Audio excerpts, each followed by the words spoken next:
Buenos días. Voy a presentar a las personas que me acompañan en esta rueda de prensa, que son la alcaldesa de Vergara, Elena Lete, y José Ramón Zubizarreta, que es el presidente de la Agencia de Desarrollo Comarcal de Debagoiena y además alcalde de Escoriaza. Bueno, esta es la segunda edición ya de Punta que Punta. Pero es la segunda edición, pero sigue siendo el primer festival de senderismo de Euskal Herria, y en eso me parece que es un acierto, bueno, pues porque hay que situarse en el mapa y diferenciarse, ¿no?, de los demás. La verdad es que no extraña que Debagoiena tenga este primer festival de senderismo de Euskal Herria, dado que posee una amplia red de senderos señalizados y balizados, pero en el aspecto de natural y de su naturaleza también tiene otros lugares, bueno, pues francamente destacados, ¿no?, como es el Parque Natural de Aitzcorri Arach o las cuevas, las conocidas cuevas de Arrikuch en Oñati. Como decía, un acierto, ¿no?, agruparse todos los municipios en torno a esta belleza natural, para haber llegado en esta ocasión al segundo festival de senderismo de Euskal Herria, en realidad, de Debagoiena, pero de Euskal Herria, y en torno a él diseñar un amplio programa de actividades que van desde el reconocimiento y la posibilidad de conocer el patrimonio y, por tanto, la cultura, pero también de agrupar en torno a él otro tipo de actividades de dinamización, desde luego desde el hecho gastronómico, con su gran atracción que tiene, pero también en torno a actividades musicales. Este año será, y entrarán en los detalles tanto José Ramón como Elena, en torno o siendo el municipio principal el de Vergara. Pero antes de dar paso a José Ramón, quería señalar lo siguiente. Nosotros, como política que nos marcamos hace 2 años, se encontraba y se sigue encontrando la de la redistribución de los flujos turísticos en el territorio. En esto hemos puesto nuestro empeño y lo estamos haciendo desde la oficina de turismo que inauguramos hace 1 año en el Boulevard, pero también desde nuestra página web, en la que, además de crear un destino único, hemos introducido una serie de elementos de atracción y de posicionamiento, de manera que bueno, pues se produzcan esos flujos hacia el interior del territorio.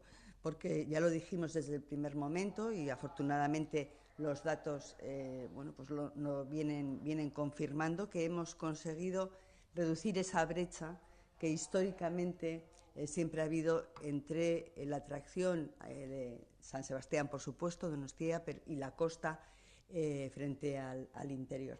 Hoy en día, bueno, pues esa brecha se va reduciendo, sigue teniendo evidentemente su atractivo la costa, pero esa brecha se va reduciendo, lo vienen confirmando los datos de los últimos meses. Y, por otra parte, también estamos constatando, bueno, pues los altos niveles de ocupación que, entre otras cuestiones, se han producido durante esta Semana Santa, incluso también durante este puente del 1 de mayo, en torno a los agroturismos y las casas rurales del territorio. Es una forma también de redistribución de los flujos turísticos, como decía anteriormente. Es verdad que este es un trabajo de todos, un trabajo el que realizamos nosotros con este objetivo, pero también es verdad que las comarcas vienen trabajando desde el aspecto turístico desde hace unos cuantos años y han colocado los pilares de cara a que podamos llevar a cabo este diseño y redistribución. Igualmente también tengo que felicitar a las comarcas porque están lanzando nuevas oportunidades, nuevas ocasiones para ser focos de atracción. Y en este sentido, pues encuentro francamente acertado bueno, pues la celebración de este primer festival, o el segundo, que digan, en la segunda edición del Festival de Senderismo de Debagoiena, que se va a celebrar entre los días 19, 20 y 21 de mayo. Yo creo que ahora ya ha llegado el momento, José Ramón, de que entremos en los detalles de en qué va a consistir estos 3 días. Eskerrik asko, Maite. Bueno, ni lehenengoko hitzak esker onekoak izan behar dira. Batez be Gipuzkoako Foru Aldundiari eta turismo sailari eta bere zuzendariari. Betidanik justu etorri ginenean lehenengoko aldiz proiektu honekin, oso harrera ona eduki ginuen, oso positiboa, eta benetan euren laguntza ezinbestekoa izan da jaialdia ataratzeko, ezta? Eta Foru Aldundiarekin batera Eusko Jaurlaritzako basketur agentziaren bidez, baita ere beste bultzatzailetariko bat izan dena, ezta? Zuzendariak adierazi duen bezala, punta-punta, egin nahi duena da nolabait Gipuzkoa barruan, gure txokoan, gure mankomunidade aretan, Lehintz Baiara Zabala aretan, baditzugun errekurtso naturalen goraipatemen bat egitea, ezta? Eta horretarako, pentsatu ginen, era honetako jaialdia, gainera Euskal Herrian lehena izanik, guztiz interesgarria izan zitsekela, ez? Batez ere kontuan hartuta, mankomunidadea berak, urtero mantenitzen ditula bide-ziorrak edo, bai GRA, PRA, edo ibilbide lokalak zaintzen ditula, garbitu, markatu, zuzendu. Orduan, nik uste dut, era horretara, isa 300 kilometro ibiltzeko modukoak, ez?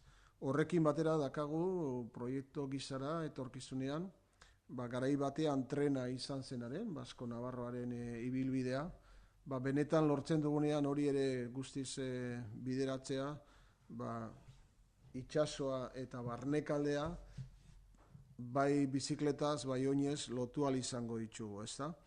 Orduan, zentzu horretan, punta-puntako jaialdi hau, Maite zuzendariak esan duen bezala, bigarrena da, igaz hasi ginen Gatzagarekin, baina punta-punta hau dator beste esperientzia batetik, Mundu Mira.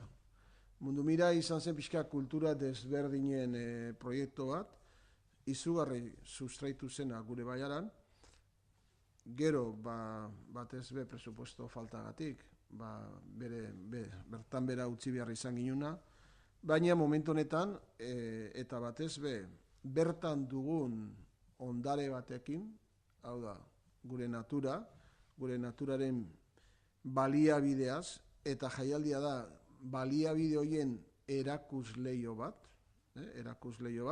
hau da, ditsugunak, bai, ibilaldi, ekintzak, aukera desberdina, horren guztia aurkitu eta dastatu ahal izango dugu punta-puntako jaialdi horretan, ezta? Jaialdia aurten Bergaran egingo dugu, horregatik dakago gurekin Elena, eta nik uste dut hemen azpimarratzekotan badagola punta-punta fenomeno hau poliki-poliki antolatzen duen herrian herri ekimen batetan bilakatzen dela. Ez dela udaletxeak edo diputazioakin batera antolatzen duen gauza bat, baizik herriko aldan eta talde gehien involukratzen du eta bultzatzen dituen proiektu bada, ez? Beraz, nire aldetik hitza pasatuko diot Elenari, berak programako zehaztasunak esango dituelako, baina gure nukena da animatzia jende guztia, benetan gure Baiara hartara inguratzeko, dastatzeko eta probatzeko gure punta-punta. Eskerrik asko, biei hemen 3 erakunde gare, mai honetan, eta Joserrak esan duen moduan ikuste eskertzeko daukagula, Bergarako udaletik, bai Aldundiari eta baita agentziari, ez? Egin duen esfortzua, egin duen lana, eta ez hori bakarrik, baizik eta jatorrizko ideia hortik sortu zelako eta gauzatzen goia zelako. Eta esker hori eman da, horrek ez du esan nahi beste esker batzuk be emoteko daukagula. Joserrak esan dau, herrian sustraitzia nahiko ginukela, eta nik uste neurria handi batian aurtengo programan hori lortu dugu. Honetarako ez partaidetza prozesua, baina bai Bergara herrian daren agente desberdinekin lan indou, lan sakona izan da, eta emaitza maiatzean ikusiko.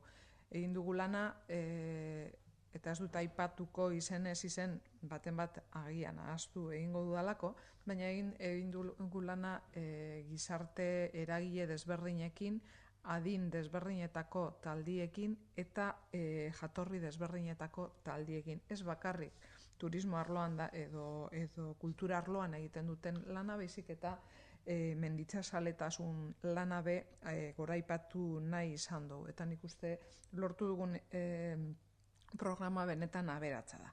Denok esan dugun moduan, maiatzaren 17tik 21 batera ospatuko da, eta Bergara eta Debagoiena espero festa giroan murgilduko dugu, jai honen esker, puntaik punta. Bidezidorren inguruko jaialdia izanik, Bergaran ospatuko dan gehien bat, naiz eta momentu konkretu batzuetan antzolaraino be iritsiko garen jaiarekin, eta pentsatzen dut horren bitartez be nola bait jai giro hau han be kutsatu egingo dugula eta hori lortuko dugula. Zentzu handiz ospatuko dugu Bergaran, hori Holanda. Bergarak hirigune potentia dauka eta inguratzen duen lurreremua be oso aberatsa, natur ikuspuntutik, natur guneak badaukagu, aisialderako bide eta ekipimentuak be nabarmenak die, eta horretan eta egun honetan nik uste etekin handixa aterako ditugula. Mendiek erastun edo gerriko berde baten gisa inguratuta dau Bergara herria, eta naturarekiko harremana betidanik oso sendua izan da herrixan. Puntaik punta jaialdiarekin Bergarako eta inguruan daren ondare naturala balioan jartzeko jai bat antolatu dugu, paregabea dalako berez, eta Bergaraz gain eskualdeko eta kanpoko bizilagunak disfrutatzea espero dugu. Tradizioarekin lotu dugu jaia, nik uste jatorri ziaz izan zen lehenengo edizioa eta tradizio hori eskualde Debagoioneko eskualdea zabala da, Bergaran ere oso zabala da, eta hori eslatu nahi genuen programan bertan. Klabia izan zen guretako, aurtengo testigu hau gatzagatik ekartzia Bergara, klabia izan zen gure elkarte bat, mendizalen elkartea, Polpol izenekua, aurten 75 urte betetzen ditu. Erraz esaten da, baina nik uste benetan nabarmentzekoa dela. Haiek ospatu dute, gu be udal moduan parte hartu dugu ospakizun horietan, baina pentsatzen ginuen, hau kolofon moduan edo bukaera moduan oso egoki izango litzakela, eta horregatik animatu ginen ona ekartzera, ez? Bidezidorren jaialdia urterren berezi honetan be parte hartzeko.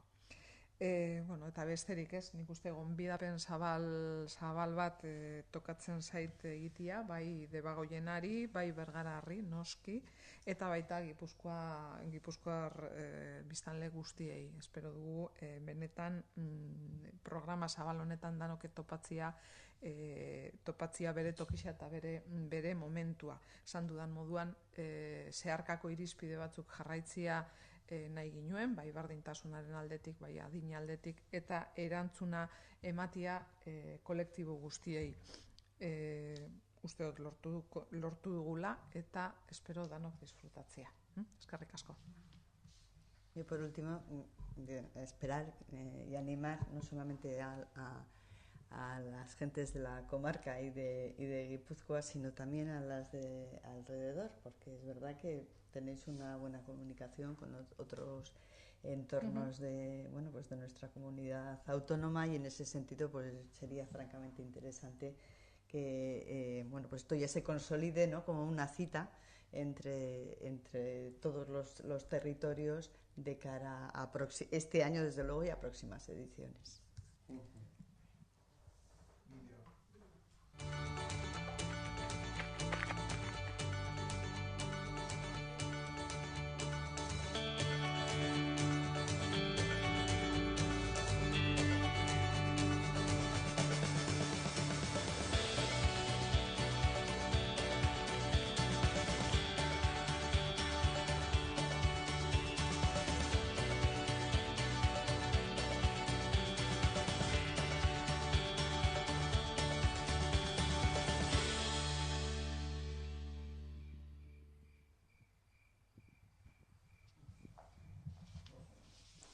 Ondo.